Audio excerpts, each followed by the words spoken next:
भक्ति के पथ पर केवल एक ही चीज है जो हमें हमारे लक्ष्य तक पहुंचने से रोक सकती है।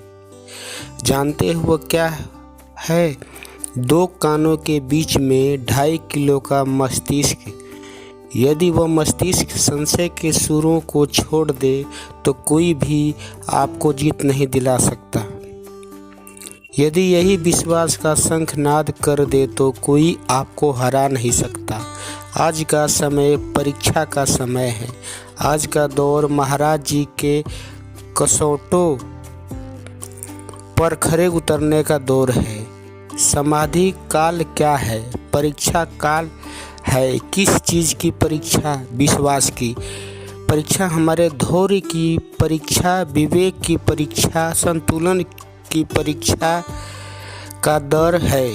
एक बार महाराज जी ने कहा, बिना परीक्षा के कैसे पता चलेगा कि कौन सा शिष्य भक्ति के पथ पर कितना आगे बढ़ गया है? बिना परीक्षा के कैसे पता चलेगा कि किसके भीतर में मेरे प्रति कितना समर्पण है? क्योंकि प्रेम विश्वास की बातें तो सभी करते हैं, परख कर देखना होगा, परीक्षा लेकर देखना होगा। इसलिए परीक्षा तो होगी और एक ही परीक्षा होगी।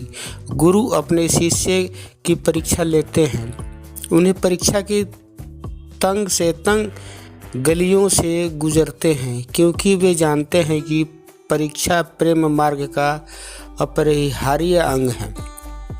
गुरु शिष्य संबंध की अनिवार्य कसौटी, क्योंकि यह परीक्षा ही है जो तय करती है कि कौन सा शिष्य इस पवित्र संबंध को पूर्णतः उन्नत शिखर पर ले जाएगा। यह परीक्षा ही है जो गुरु और शिष्य के बीच की दीवारों को गिराकर एक शिष्य को गुरु रूप होने की प्रेरणा देती है। दौर इम्तिहान भरे हैं, चल पड़े, देखना है कौन अब तैयार है। तूफानों का रुख हमारी ओर है, आंधियों को मिल चुकी ललकार है। ज्ञान की तलवार ले हाथ में, साधना को बना तुम ढाल लो। ध्यान दृढ़ हो तुम्हारा निज लक्ष्य पर और हृदय में विश्वास की ज्वाला हो। यह इम्तिहान का समय है। एग्जामिनेशन हॉल में बैठा बच्चा दाएं बाएं देखे तो वह सफल हो सकता है? कभी नहीं। ठीक यही मूल मंत्र अध्यात्म में भी लागू होता है। कदम कब डगमगाते हैं? जब हमारी संकल्प शक्ति कमज़ोर पड़ जाती है, जब हमारे विचार गुरु के विचारों से प्रबल हो जाए, जब हमारे मन में विचार, हमारा मन गुरु विचारों पर हावी हो जाए, तब कदम कमज़ोर पड़ जाते हैं। लेकिन महाराज जी कहते हैं, एक साधक को, एक शिष्य को सदैव अपने गुरु के ज्ञान, उसकी शिक्षाओं को, उनकी आज्ञा को सम्मुख रखकर चलना चाहिए। एक बार महाराज जी ने बुलंद स्वर में कहा, याद रखना, जो साधक, जो शिष्य निरंतर साधना करते हैं, निरंतर मेरी आज्ञा से चलते हैं, और कभी भी किसी भी परिस्थिति में इस ज्ञान का पथ से भटकते नहीं हैं, विचलित नहीं होते हैं। चाहे कुसंस्कारों की, विकारों की कितनी भी आंधी आ जाए, चाहे परिस्थितियां के कितने भी झंझावत आ जाए, उसके जीवन में कितने भी संघर्ष आ जाए, महाराज जी कहते हैं वो संघर्षों में भी अपने लक्ष्य को प्राप्त कर लेता है, बशर्ते वह मेरी आज्ञा में चले। साथ को सधे रहो, गुरु वाक्य से बंधे रहो, श्रद्धा के जल से सींच लो, भक्ति के उद्यान को करो, वही कर्म जो श्रेष्ठ शिष्य की पहचान हो। गुरु वंदना, दृढ़ साधना, अपने मनों में भरे रहो, साधकों सधे रहो, गुरु वाक्यों में बंधे रहो। बदल रही है आज फिजाएं भी अनुकूल है, कठिन परिश्रम और पुरुषार्थ से संभव है जो प्रतिकूल है, अखंड श्रद्धा और विश्वास। अपने मनों में भरे रहो, साधु सधे रहो, गुरु वाक्यों में बंधे रहो। सद्गुरु की प्रेरणा ही हमारा जीवन गीत है। इसी की छत्र छाया थले जिंदगी व्यतीत हो तो आशुतोष जी के सेनानी तुम रुको नहीं, अब बढ़े चलो तुम रुको नहीं, अब पढ़े चलो। महाराज जी कहते हैं इस मार्ग पर रुकना नहीं है, थकना नहीं है, बेचैन नहीं होना है, चिंतित नहीं होना है, तीव्र गति से बढ़ते चलो जाओ। एक दिन महाराज जी बड़ी मस्ती में बैठे हुए थे। महाराज जी ने कहा, याद रखना, घबराना मत, डरो मत, चिंतित मत हो, क्योंकि तुम्हारा भविष्य एक सदे हुए गुरु के हाथों में है। ऐसे सदे हुए गुरु के हाथों में जो इतना उज्जवल बना देंगे कि जिसकी तुमने कभी कल्पना तक नहीं की होगी। बस शर्तें मेरी आज्ञा में चलते जाना, घबराना मत, सोचना मत। सोचना भी क्यों, यदि महाराज जी हमारे साथ हैं, यदि हमारे जीवन में विश्वास की मशाल है तो भय कैसा। क्यों डरे कि जिंदगी में क्या होगा, हर वक्त क्यों सोचे कि कुछ बुरा होगा। बढ़ते चलो अपनी मंजिल की ओर, कुछ नहीं तो कम से कम तजुर्बा तो नया होगा। भरोसा है अगर सद्गुरु पर तो फिक्री क्यों, कब क्या होगा। विश्वास है तो याद रख, वही होगा जो मंजूर आशुतोष जी को होगा, वही होगा जो मंजूर आशुतोष होगा। ज़रूरत है अपने और विश्वास को मजबूत करने की। भाई जिसने पतवार थामी है वह संभालेगा भी। अवश्य जो परिस्थितियों में डालना जानता है वह परिस्थितियों में निकालना भी बखूबी जानता है। विश्वास रखें उन पर। एक बार महाराज जी ने कहा, एक शिष्य का विश्वास जानती हो कैसे होना चाहिए। मैंने कहा, नहीं महाराज जी, मुझे नहीं पता। महाराज जी ने कहा, एक शिष्य का विश्वास माँ की गोद में खेल रहे एक छोटे से शिशु की तरह होना चाहिए। कभी छोटा सा शिशु देखा है जब माँ अपने छोटे से बालों को हवा में उछालती है, वह संतान हंसता है, खिलखिलाता है, बड़ा मज़ा लेता है। महाराज जी कहते हैं उसे तो भयभीत होना चाहिए, उसे तो डरना चाहिए, कहीं मैं गिर न जाऊं, कहीं मुझे चोट न लग जाए। लेकिन वो हंसता है, आनंद लेता है। जानते हो क्यों? क्योंकि उसे विश्वास है अपनी माँ के हाथों में। उसे यकीन है जिस हाथों ने उसे उछाला है वह हाथ कभी भी उसे हमेशा थाम कर ही रखेंगे। महाराज जी ने कहा, ऐसा विश्वास एक शिष्य का अपने गुरु के ऊपर होना चाहिए। आज का समय स्वयं पर काम करने का समय है। अपने विश्वास को चट्टान से भी अधिक मजबूत करने का समय है। आज तक मैंने यही सुना है कि हमें चट्टान जैसा विश्वास चाहिए, लेकिन अनुभव में महाराज जी ने जो गहरी बात कह दी वह हमारे जीवन का मार्ग प्रशस्त करती है। एक अनुभव में महाराज जी ने कहा, भले ही चट्टान बहुत मजबूत होती है, बड़े बड़े तूफान, बड़ी बड़ी आंधियाँ, बड़े बड़े झंझावत उस चट्टान को हिला तक नहीं पाते। वह चट्टान अडिग रहती है। लेकिन पता है जब ज्वालामुखी फटता है ना, धरती से बड़ी सी बड़ी मजबूत से मजबूत चट्टान भी हिलने लगती है, वह भी चूर हो जाती है।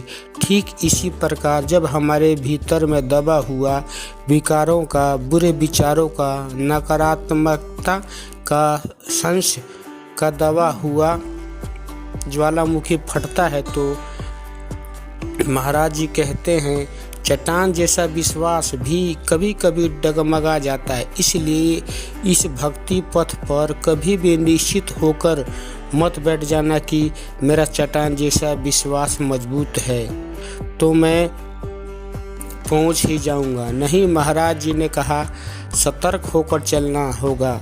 इस मार्ग पर दोहरा कार्य करना होगा। अपने भीतर के विकारों, भीतर के विचारों, भीतर की नकारात्मकता और संशय रूपी ज्वालामुखी से बचने के लिए महाराज जी कहते हैं दृढ़ साधना करनी होगी, प्रार्थना करनी होगी और बाहरी प्रहार से, आंधियों से बचने के लिए स्वयं को सेवा में झोंक देना होगा। यही एक साधक की सच्ची जीत होगी और हमारी जीत तो निश्चित है। कैसे? क्योंकि हमारे पास वह है जो जीत के स्रोत हैं। हमारे पास परम श्रद्ध सर्वश्री आशुतोष जी महाराज जी हैं। मैं आपको बताना चाहता हूँ वह कोई साधारण गुरु नहीं है, वह किसी साधारण गुरु के चरणों में नहीं बैठे हैं। हम एक ऐसे महान व्यक्ति के चरणों में बैठे हैं जो दम रखते हैं हमको भी प्रभावशाली बनाने का, जो दम रखते हैं हमको भी शिष्य बनाने का। उनके चरणों पर विश्वास कर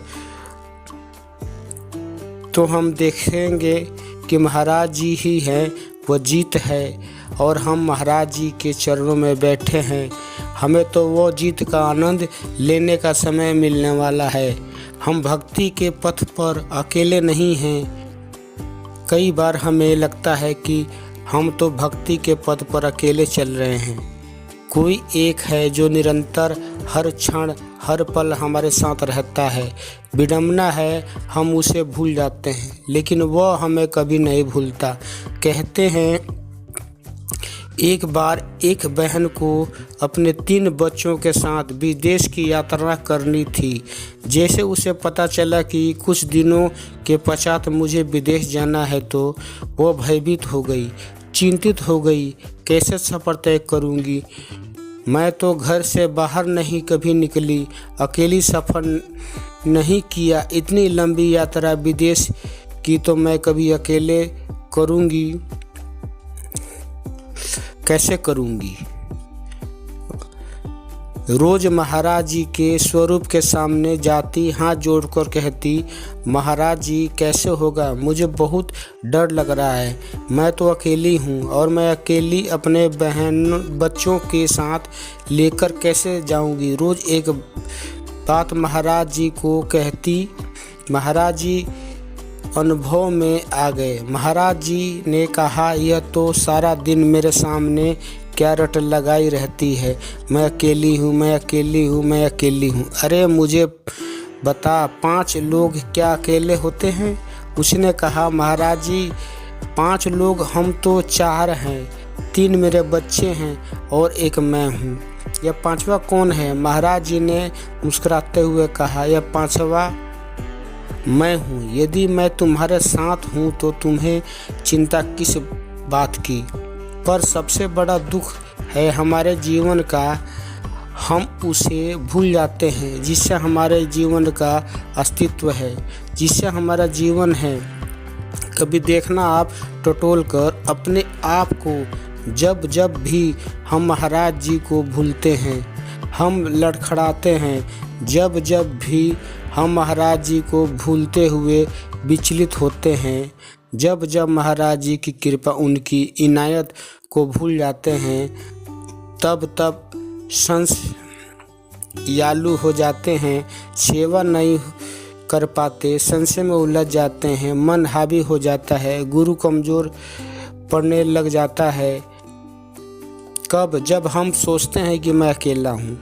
वो हर क्षण हमारे साथ रहते हैं। महाराज जी ने कहा, यह समय मेरे साथ खड़े होने का समय है, यह समय मेरे साथ चलने का समय है। महाराज जी ने उद्घोष करते हुए एक अनुभव में कहा था, जो इस परीक्षा काल में मेरे साथ खड़ा रहेगा, ना वह मेरे शाश्वत प्रेम को प्राप्त करेगा और जो मुझसे विमुख हो गया वह सब कुछ खो देगा। महाराज जी ने कहा, अभी मैं सबको अवसर दे रहा हूँ, सबको मौका दे रहा हूँ, इस मिशन के साथ हम खड़े रहें। महाराज जी की कृपा, महाराज जी की इनायत, उनकी दया को भूले नहीं। मैंने पहले भी कहा, हमने महाराज जी को नहीं ढूंढा है, महाराज जी ने हमें ढूंढा है, हम पर कृपा की है। कहीं भूल से भी हम उनकी कृपा को, उनकी दया को ना भूल जाएं, क्योंकि जिस दिन उनकी कृपा भूल गए उसी दिन पथ को भूल जाएंगे, उसी दिन महाराज जी को भूल जाएंगे, उनकी दी हुई इनायत को भूल जाएंगे। इसलिए महाराज जी के चरणों में प्रार्थना करें, गुहार करें, विनय करें। वो बहुत दयालु हैं, वो बहुत जल्दी पसीज जाते हैं। क्यों भावों से भीतर से उनके चरणों में रखता है, ना अपने भावों को वो जल्दी ग्रहण कर लेते हैं। हम महाराज जी से कहें, महाराज जी मार्ग बहुत कठिन है, लेकिन यह भी सत्य आप हमारे साथ हैं। हम पर ऐसी कृपा करो कि हम आपकी कृपा को कभी ना भूल पाएं। हम पर ऐसी दया करो कि हम आपके पद से विचलित ना हो, कभी आपको छोड़कर ना जाएं, कभी आपके पद को ना छोड़ें, बल्कि कसकर आपके चरणों को और इस महान मिशन को पकड़ कर रखें, जो मिशन आपने हमें दिया है, जो मौका, जो अवसर आपने हमें दिया है। ऐसे ही पवित्र भावों को, जो शिष्य के भाव होते हैं, महाराज जी के चरणों में अर्पित करते हैं।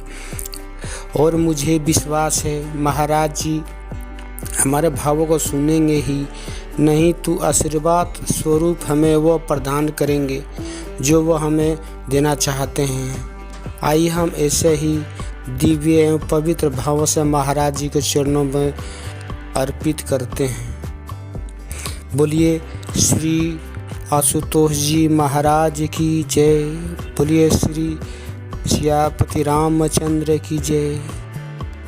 नमस्कार भक्तों, आपको ये वीडियो कैसे लगी कृपया मुझे कमेंट करके बताएं, और वीडियो पसंद आए तो चैनल को लाइक और सब्सक्राइब जरूर